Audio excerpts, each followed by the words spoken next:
BNP ক্ষমতায় বহুবার গেছে এবং যতবার ক্ষমতায় গিয়েছে বিএনপি ততবার উন্নয়ন করেছে। দেশের মানুষের ভাগ্যের, দেশের স্বাধীনতা, সার্বভৌমত্বের। শহীদ রাষ্ট্রপতি জিয়াউর রহমানের কথা মনে আছে আপনাদের? আমি ওনার সঙ্গে অনেক মাঝে মাঝে আমার সঙ্গে ওনার সঙ্গে কথা হতো সামনাসামনি। আমি তো অনেক ছোটো ছিলাম, তো ওনার আমি দেখতাম যে উনি অনেক সিরিয়াস কথাবার্তা বলে, যেগুলো অত্যন্ত ভয়ের ব্যাপার আর কি।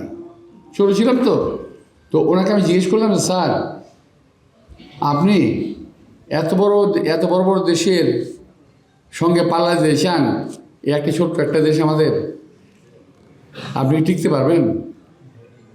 উনি আমাকে রিপ্লাই করলেন কি জানেন? সবার জন্য বলছি, এই কথাটা কেউ জানে না। উনি রিপ্লাই করলেন যে দেখো তোমার মুখের মধ্যে দাঁত কটা? আমি বললাম কেন স্যার, 28 থেকে 32টা। ঠিক আছে, যাই হোক, দাঁত শক্ত না জিহ্বা শক্ত? আমি বললাম দাঁত শক্ত। তো দাঁতের ভয় কি জিহ্বা তার কাজ বন্ধ রাখে? দাঁতের ভয়ে জিহ্বা তার কাজ বন্ধ রাখে না, সে তার কাজ করে যায়, কথা বলে, খাইতে হেল্প করে, খায়, সব কিছু করে।